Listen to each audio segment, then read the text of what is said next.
Hey, it's Mack with PriceActionTradingSystem.com, and it is Wednesday. It's May the 28th. It started out with some pretty good movement, and really from about right around the 10 o'clock hour till now, we've basically had nothing going on really at all. Nothing worth mentioning, nothing interesting. Really, since 10:30, I've only seen one trade that and I think it's a little bit aggressive. So, there's just not much going on. It seems to be kind of the MO lately as we get a little bit of movement till early morning when the market opens, and then it all dries up. So there's not much you can do about it.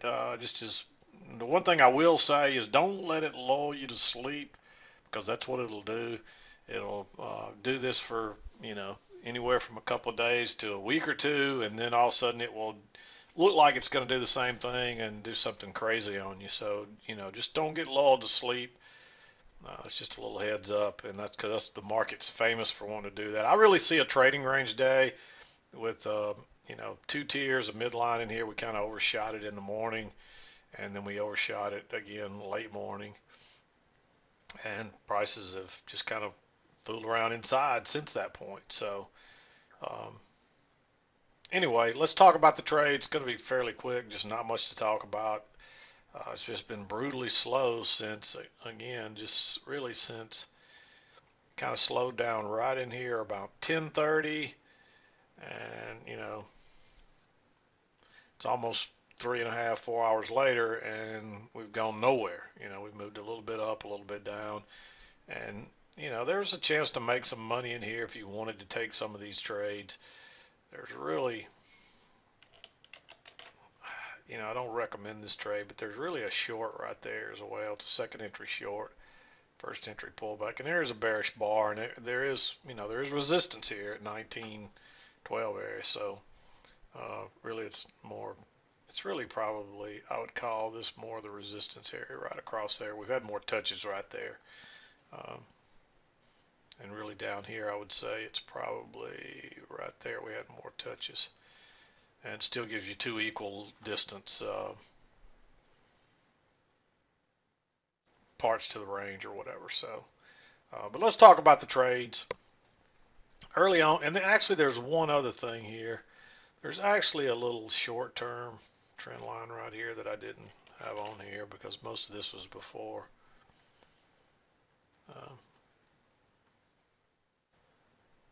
It was really early, and I'd remove that. But there's really a channel working down right here, and then the new low, and then the correction. And there's really another short-term one probably working right down through there.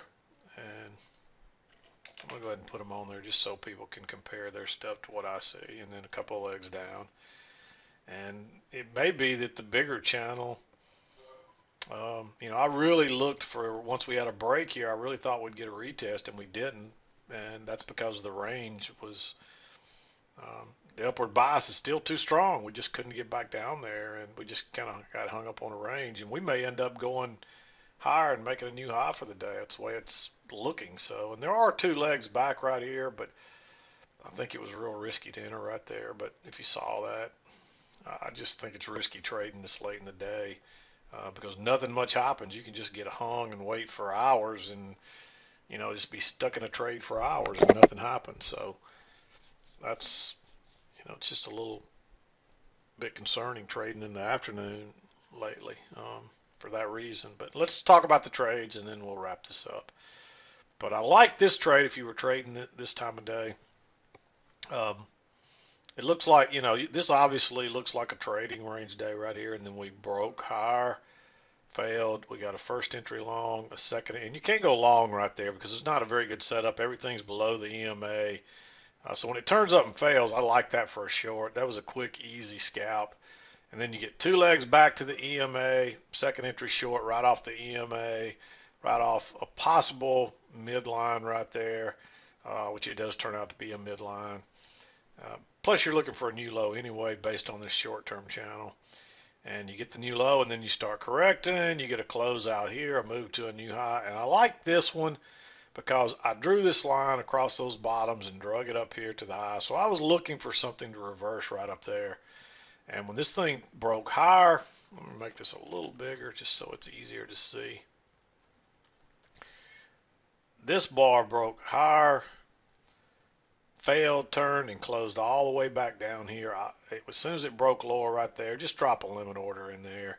And really, when it came back out the other side, you could have had a stop waiting there, which is the way I really like to enter that. And of course, you don't know it's going to take off like that. You're looking for it to retest the lows, and if this channel is correct, to come back to the other side, and it goes straight out. And once it starts heading down, then I'd be looking for a measured move based off of that right there, and you put it over here, and it's basically a perfect measured move. So it doesn't get much better than that. And then there's then we correct, and there's a short right here, but I don't like that setup, and you can't go short down here at the double bottom off that little correction. So just wait. You might have thought about going short right here, but that's a first entry. There are two legs up there on a smaller level, but we've had a big move. We've got two measured legs down, so I thought it was better to wait, and when you get the trap and turns up and it goes out the other side, just go short right there, and then boom. Or you could try a limit order. I don't know if it would have got filled or not. Drops, I can't remember. Drops down. Then you get two legs up, and this is a failed second entry short. It's nope. And I say that because notice there's a leg up, a little correction right there. That lows that lower high, and then another leg up, and then it corrects again. So there's really two legs up. So this is like a second entry short right here. But you can't go short on that. Notice the channel. This is the first break. You're going to get a tie. So when it turns lower and then goes higher, I like that, especially for that bar right there. I think it was okay just to put a stop. Because we've got people trapped, and there's a good chance this could be a range day. So prices are probably going to come back up here before they turn down. And easy scalp, and you get another entry right there. But I don't like taking that one. It would have worked too, but I just think it's risky up here at these highs to go long right there. Then you get a big correction, first entry, and then there's the pullback. We tested this midpoint here, and this was the early overnight lows. We tested it 1, 2, 3, 4, 5 times, and this is a first move up and then a little correction. And when this made a double top, when it broke above there, that's like a second entry long. It's still aggressive. There's a lot of overlap there, but I had this drawn off here and I pull it down, and you're looking for prices to bounce there, which it does. Plus you got the midline, plus you got the EMA. There's a lot of reasons to be thinking long there. And of course it does. It runs up, makes a new high, and then sells off. And again, this is a second entry short. It's a fairly bearish bar, and then you get another one. So what would have been really ideal was to wait for it to break lower and drop a limit order and see if you could get a better tick or two there. But even on a stop, you're okay. Easy scalp. And that's it. That's all we had today. Just not much. You got your two legs down. With two more attempts, you got this little bottoming pattern, reversal type pattern, and then we just kind of been working higher. And it wouldn't surprise me to see a new high before this day is over. We still got an hour and something, but at the same time, it wouldn't surprise me if we don't turn down and head down now. We still have this channel. We didn't really get a confirmation of it. This was your third touch, which if this would have triggered below that, I was ready to go short, but it never triggered on my chart. I don't know if it, how it reacted on yours. The second entry really triggered there, but what I'm doing is waiting on a second entry off counting from the other direction since we're trending higher now. And that's a fairly bullish move up. Look how tight that channel is, and it's straight up with hardly any corrections.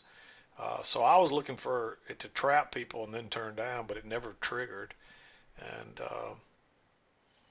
And then by that time, you realize you're still going higher, and there's no real reason to go short off of these because the trend is up and the bias is up, and it's just dangerous going short there.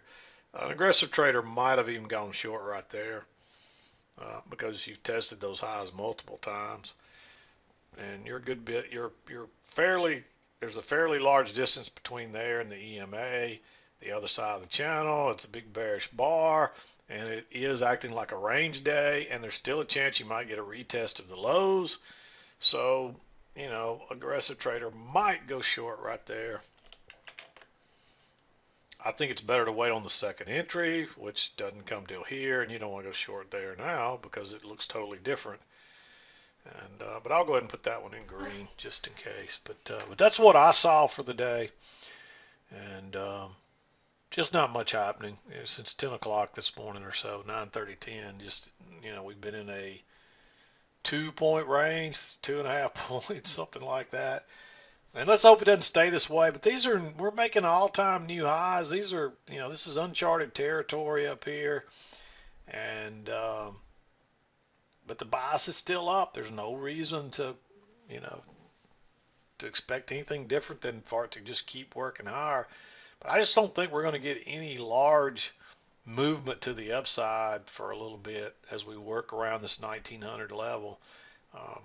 Don't get married to any direction because people have been saying this thing was going to sell off forever and it hadn't sold off yet. So, just follow the price action, draw your lines, your short-term trends, your channels, and that will help keep you on the right side for the most part. So, but anyway, I think I'm going to wrap this one up. There's not much else you can add to this other than just a week. I mean, the whole channel really is 5 points from 1906 to 1911. So really, from the open going on, we've only had about a 5-point day. So it's hard to get any big movement on days like this. So just keep that in mind. There's not much else you can do about it. But I'm going to wrap it up and call it a day. This is Mack with PriceActionTradingSystem.com, and we'll see you next time.